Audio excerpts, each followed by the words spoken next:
Huwag po kayo magagalit. Girlfriend ko po kasi yung anak ng kapitbahay natin. Yung mayaman na kapitbahay natin. Opo, Nay. I like your taste, ha? Nasaan na siya? Nandito po siya, Nay. Papakilala na kita. Babe, halika. Hello.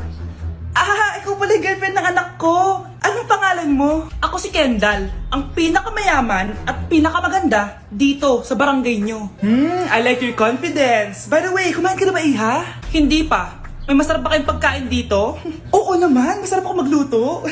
Tara, kain na tayo. Ito, kain na tayo.